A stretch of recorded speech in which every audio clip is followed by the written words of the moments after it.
साई सचरित ग्रंथ का पारायण अध्याय नंबर 1। ओम श्री साई देवाय नमः। ओम श्री साई गणपति देवाय नमः। जय हो बाबा, आप सबकी मदद करना, सबकी रक्षा करना बाबा, सबकी कृपा बरसाए रखना हमेशा। ओम साई देवाय नमः।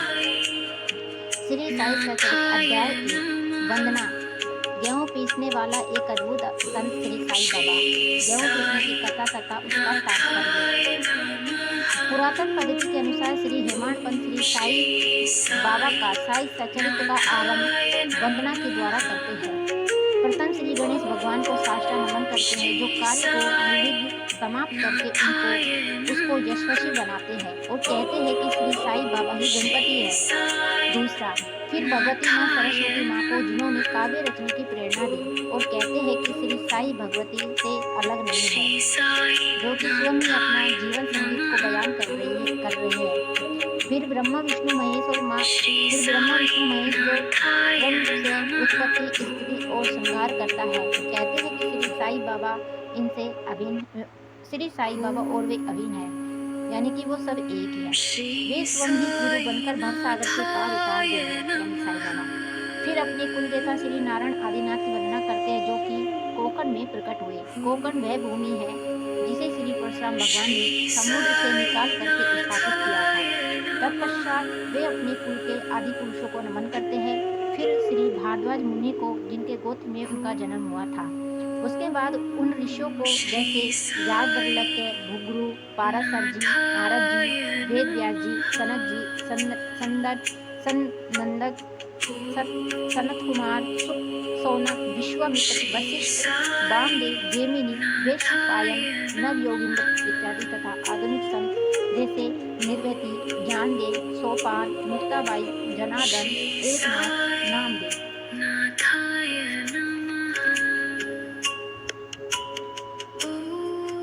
तुकाराम, कान्हा, नरहरि आदि को नमन करते हैं। फिर अपने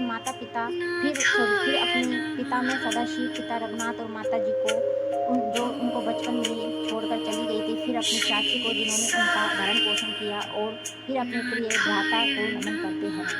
फिर पाठकों को नमन करते हैं, जिनसे उनकी प्रार्थना है कि वे एकाग्रचित्त होकर इस साई बाबा की कथामृत का पान करें। अंत में श्री सच्चिदानंद सद्गुरु श्री साईनाथ बाबा को प्रणाम करते हैं, कि जो श्री साई बाबा श्री दत्तात्रेय के अवतार है और उनके आश्रयदाता है, जो ब्रह्म सत्यम जगत मिथ्या का बोध कराकर समस्त प्राणियों में एक ही ब्रह्म की व्याप्ति की अनुभूति कराते हैं। सर श्री पाराशर, व्यास और शांडिल्य ऋषि आदि के समान भक्ति के प्रकारों का संक्षेप में वर्णन कर अब ग्रंथकार महोदय निम्नलिखित कथा का प्रारंभ करते हैं। तो भक्तों, अब हम बाबा की एक अद्भुत अवतारी बाबा संत साई बाबा की कथा को लेते हैं, गेहूं पीसने की कथा। भक्तों, इस कथा को बहुत ध्यान पूर्वक सुनिए कि बाबा ने किस तरीके से भक्तों को इस कथा के माध्यम से शिक्षा दी। गेहूं पीसने की कथा। सन 1910 में एक दिन प्रातःकाल श्री साई बाबा के दर्शनार्थ मस्जिद में गए, यानी कि कौन हेमाड। वहाँ का विचित्र दृश्य देखकर मेरे आश्चर्य का ठिकाना नहीं रहा। श्री साई बाबा मुंह हाथ धोने के बाद चक्की पीसने की तैयारी करने लगे। बाबा ने फर्श पर एक टाट का टुकड़ा बिछा दिया, उस पर हाथ से पीसने वाली चक्की को रखा। साई बाबा ने कुछ गेहूं डालकर पीसना आरंभ कर दिया। मैं सोचने लगा कि श्री साई बाबा के चक्की पीसने से क्या लाभ है। उनके पास तो कोई भी नहीं है, और वे अपना जीवन निर्वाह भी भिक्षावृत्ति द्वारा ही करते हैं। इस घटना के समय वहाँ उपस्थित अन्य व्यक्तियों की भी ऐसी ही धारणा थी, परंतु उनसे पूछने का साहस किसे था। श्री साई बाबा के चक्की पीसने का समाचार शीघ्र ही सारे गांव में फैल गया, और उनकी यह विचित्र लीला देखने हेतु तत्काल ही नर नारियों की भीड़ मस्जिद की ओर दौड़ पड़ी। उनमें से 4 निडर स्त्रियां भीड़ को चीरती हुई ऊपर आई और श्री साई बाबा जी को बलपूर्वक वहां से हटाकर साई बाबा के हाथ से चक्की का घूंट छीन करके तथा साई बाबा की लीलाओं की गायन करते हुए उन्होंने गेहूं पीसना प्रारंभ कर दिया।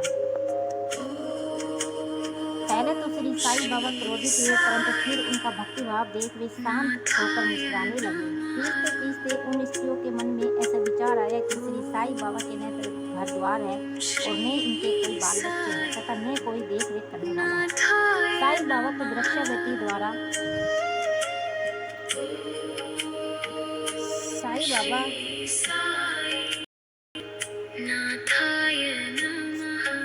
साईं बाबा तो वे स्वयं वृक्षावती द्वारा ही अपना जीवन का निर्वाह करते हैं, अतः उन्हें भोजन आदि के लिए आटे की आवश्यकता ही क्या है। श्री साईं बाबा तो परम दयालु है। हो सकता है कि श्री साईं बाबा यहाँ का हम सब लोगों में बांटना चाहते हैं। इन्हीं विचारों से मग्न रहकर गीत गाते गाते उन्होंने सारा आटा पीस डाला। तब उन्होंने चक्की को हटाकर आटे का 4 समान भागों में बांट लिया और अपना अपना हिस्सा लेकर जाने लगी। अभी तक शांत मुद्रा में बैठे निमग्न साईं बाबा तक्षण क्रोधित हो गए और उन स्त्रियों को अब सब कहने लगे, स्त्रियाँ, क्या तुम पागल हो गई हो? तुम किसके बाप का माल अड़क करके ले जा रही हो? क्या तो कोई कर्जदार का माल है जो इतनी आसानी से उठा कर ले जा रही हो? अच्छा, अब एक काम करो। बाबा फिर शांत होकर बोले कि अच्छा एक काम करो, इस आटे को ले जा करके गाँव की सीमा पर बिखेराओ। मैंने शिरडीवासी से प्रश्न किया कि जो कुछ साईं बाबा ने अभी किया उसका वास्तविक में क्या तात्पर्य है। उन्होंने मुझे बतलाया कि गांव में जो विषुचिका यानी कि जो भेजा की बीमारी का प्रकोप जोरों से है, उसके निवारणार्थ यानी उसको नियंत्रण करने में साईं बाबा ने यह उपचार किया है। अभी जो कुछ आपने पीसते हुए देखा था ना, बाबा को गेहूं नहीं था वरन विषुचिका यानी कि भेजा की बीमारी थी जो साईं बाबा ने पीस करके नष्ट कर दी। इस घटना के बाद सचमुच विषुचिका की संक्रामकता शांत हो गई और ग्रामवासी सुखी हो गए। यह जानकर मेरी प्रसन्नता का पारावार न रहा। मेरा कौतूहल जागृत होने लगा और मैं स्वयं उनसे प्रश्न करने लगा कि आटे और विषुचिका यानी कि भेजा रोग का भौतिक तथा पारस्परिक क्या संबंध है? इसका सूत्र कैसे ज्ञात हो सकता है? घटना बुद्धि गम्य से प्रतीत नहीं होती।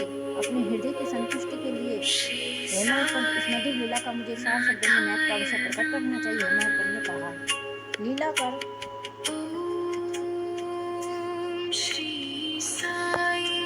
लीला पर चिंतन करते हुए मेरा हृदय प्रफुल्लित हो उठा और इस प्रकार साईं बाबा का जीवन चरित्र लिखने के लिए मुझे प्रेरणा मिली। यह तो सब लोगों को दिखती है कि यह कार्य श्री साईं बाबा की कृपा से और शुभ आशीर्वाद के सफलतापूर्वक संपन्न हो गया।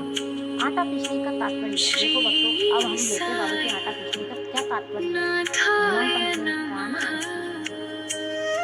देखो बच्चों, शिरडी वासियों ने इस आटा पीसने की घटना का जो अर्थ लगाया वह तो प्राय ठीक है, परंतु उसके अतिरिक्त मेरे विचार से कोई अन्य अर्थ भी हो सकता है। साईं बाबा शिरडी 7 वर्षों तक रहे और इस लंबे काल में साईं बाबा ने आटा पीसने का कार्य प्राय किया। पीसने का अभिप्राय गेहूं से नहीं बल्कि अपने भक्तों के पापों और दुर्भाग्य और मानसिक तथा शारीरिक पापों से था।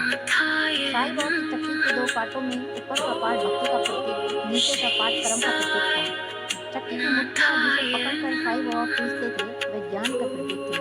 साईं बाबा का दृढ़ विश्वास था कि मुठ्ठियां जिसे पकड़कर साईं बाबा का दृढ़ विश्वास था कि जब तक मनुष्य के हृदय में प्रवृत्तियां, आसक्ति, घृणा तथा अहंकार नष्ट नहीं रहते, जिनका नष्ट होना अत्यंत ही दुष्कर है, तब तक ज्ञान तथा आत्मानुभूति संभव नहीं है।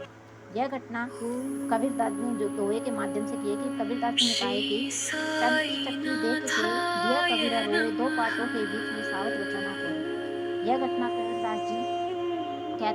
कबीरदास जी के इसके तदनुरूप घटना की स्मृति दिलाती है। कबीरदास जी किसी को अनाज पीसते हुए देखकर अपने गुरु निकट निरंजन से कहने लगे कि मैं इसलिए रुदन कर रहा हूँ कि जिस प्रकार अनाज चक्की में पीसा जाता है उसी प्रकार मैं भी इस भवसागर रूपी चक्की में पीसे जाने की यातना का अनुभव कर रहा हूँ। उनके गुरु ने उत्तर दिया कि घबराओ नहीं, चक्की के केंद्र में जो ज्ञान रूपी दंड है उसी को दृढ़ता से पकड़ लो। जिस प्रकार तुम मुझे करते देख रहे हो उससे दूर मत भागो, जब बस केंद्र की ओर ही अग्रसर होते जाओ और तब यह निश्चित है कि तुम इस भवसागर रूपी चक्की से अवश्य ही बच जाओगे। श्री सद्गुरु साईनाथ ने सुबोधन बाबा ये कहना चाहते हैं कि तुम जिस भी गुरु ने